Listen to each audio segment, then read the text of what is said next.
Sábado Verde, radio y podcast, en la radio pública de la ciudad de Buenos Aires.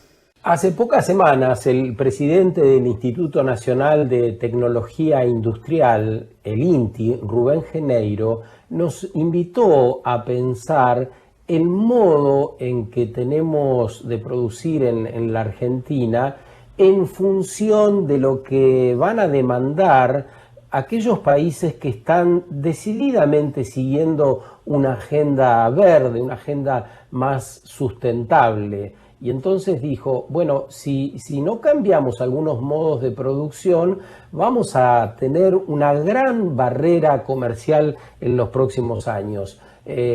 Así que vamos a conversar un rato con él, que nos atiende ahora para poder profundizar sobre esto.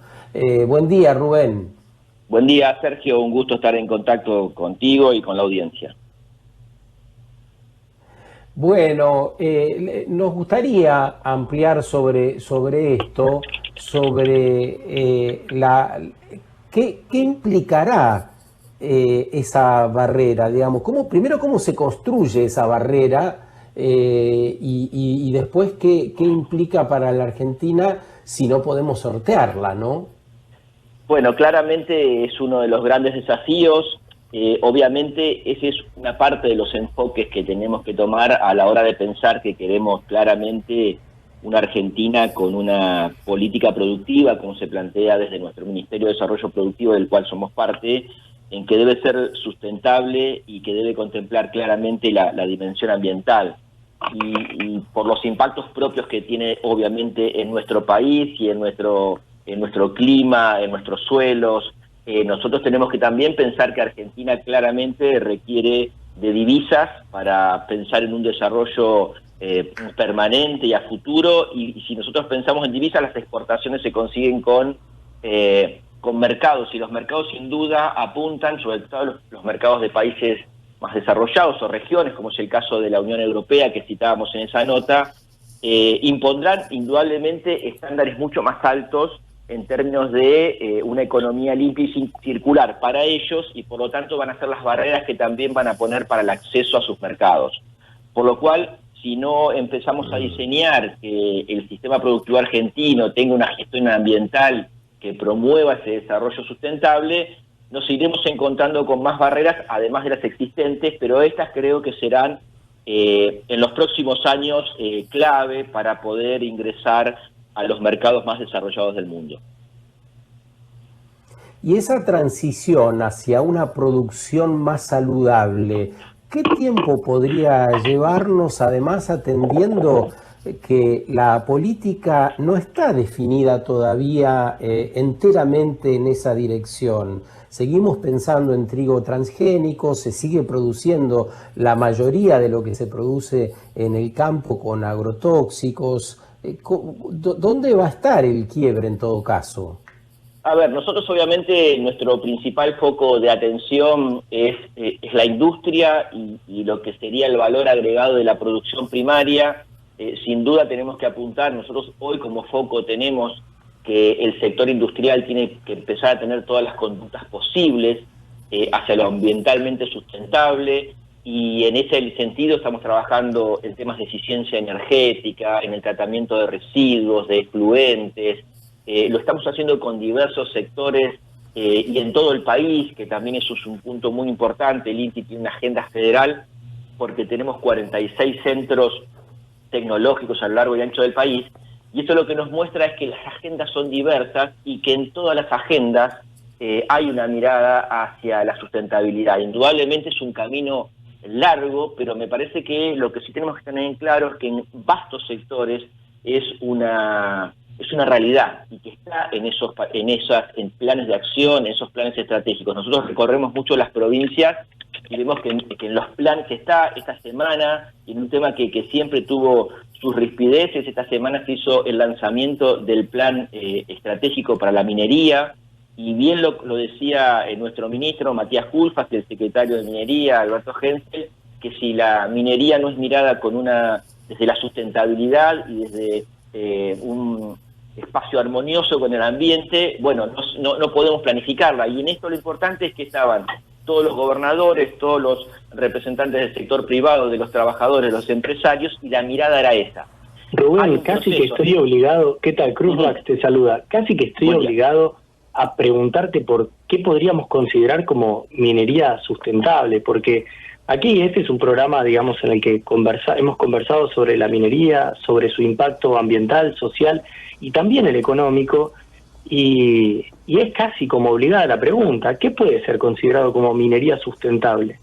Bien, ahí me parece importante, y por eso lo ponía en la mesa, me parece importante cómo se va discutiendo en este plan estratégico que la alternativa pasa por buscar el menor impacto posible y en varios sentidos, desde ya el ambiental, y desde ya también en cómo impacta en las comunidades. Me parece que eso es una transición que debe pensar, si se piensa con la comunidad en su conjunto, si se piensa con todos los actores que deben intervenir, bueno, ahí es allí donde debemos encontrar las alternativas para que decimos, bueno, en cualquier ámbito de la producción tenemos que desarrollarlo, sea la minería o cualquier otro, con esa mirada ambiental. Porque también hay que ser... Pero ¿hay algún lugar en el mundo donde...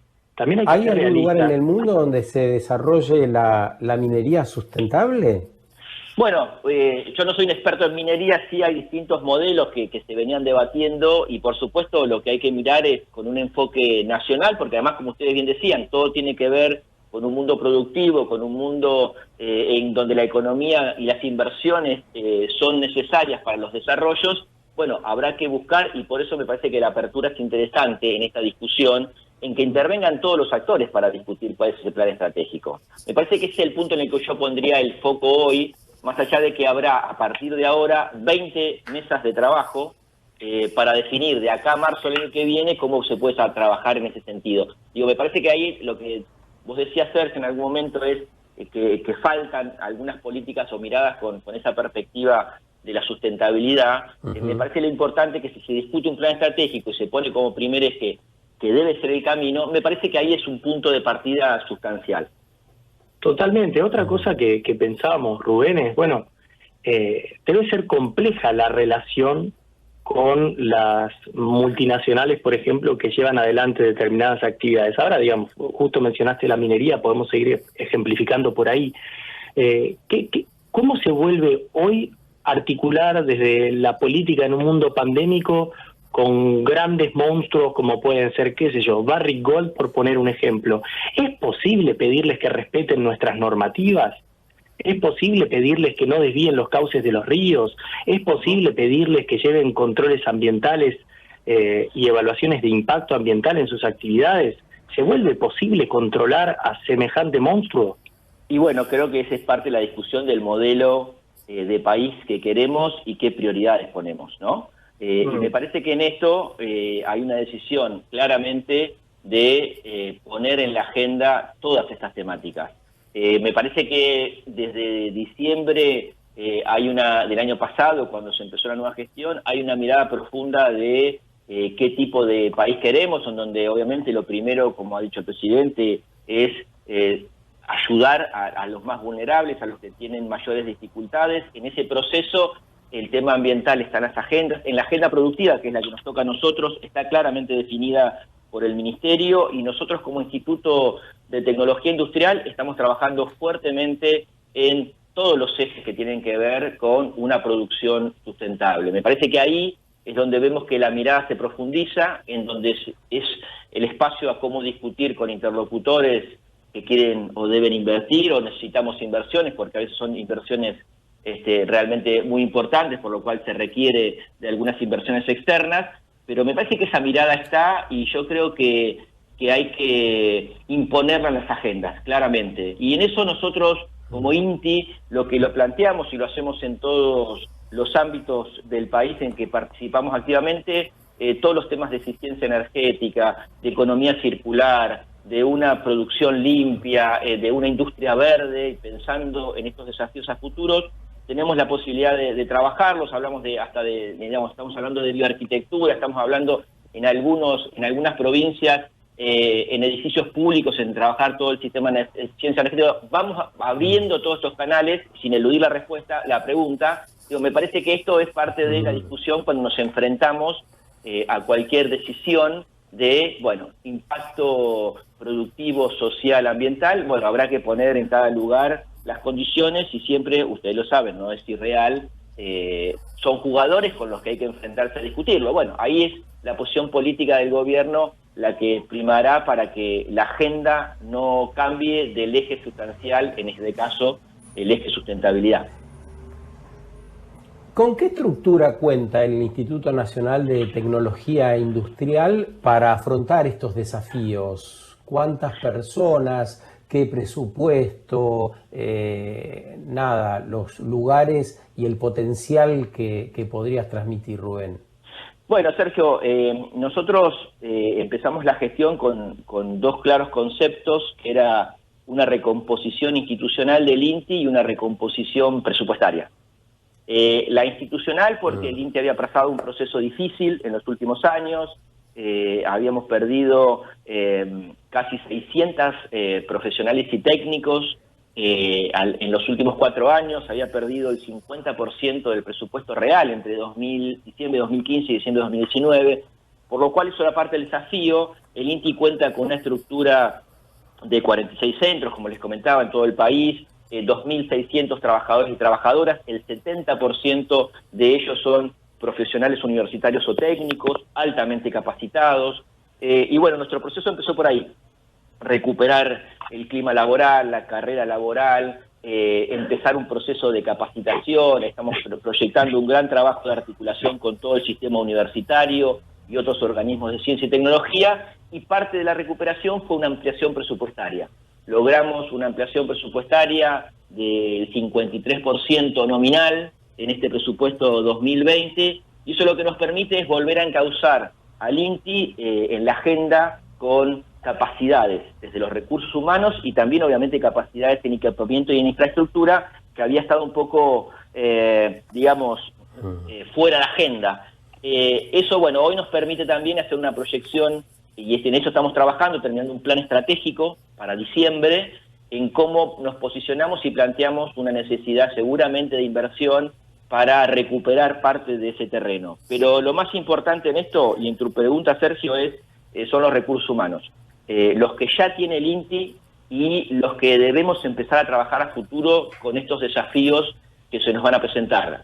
La industria verde, la industria 4.0, bueno, en ese proceso tenemos que empezar a tener los recursos en el Estado y conjuntamente con el sector privado para enfrentar la agenda.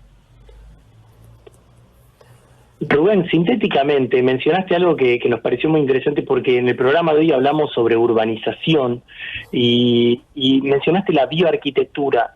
De una manera sintética, pues nos acercamos al final del programa, me gustaría preguntarte en qué crees que puede aportar la bioarquitectura a las ciudades sostenibles. Bueno, creo que es un gran punto y un gran desafío. Es uno de los temas, por ejemplo, que a nivel europeo se plantea, que la construcción sea un eje importante sobre todo para evitar el uso de energía. El 40% de la energía de la Unión Europea se va en construir y mantener edificios. Y en eso, me parece que hay un foco. Tenemos un equipo interdisciplinario muy interesante en el INTI que está trabajando con algunos proyectos, sobre todo planteados en edificios públicos, pero que también indudablemente va a abordarse en la vivienda, digamos, del hogar. Y me parece que ahí hay un punto interesante para trabajar muy fuertemente. Ustedes saben que también hay una política desde el Ministerio de trabajar en parques industriales, pero también en parques verdes o sustentables. Me parece que es lo que les decía en un momento, es el inicio de un proceso en que todas las políticas se orienten a esta mirada. Creo que hay mucho para trabajar en ese sentido, también con el tema de movilidad sustentable, parte de impacto importante en las ciudades. Creo que son las distintas miradas que enfocan a que debemos transitar ciudades realmente que empiecen a cuidar más al clima.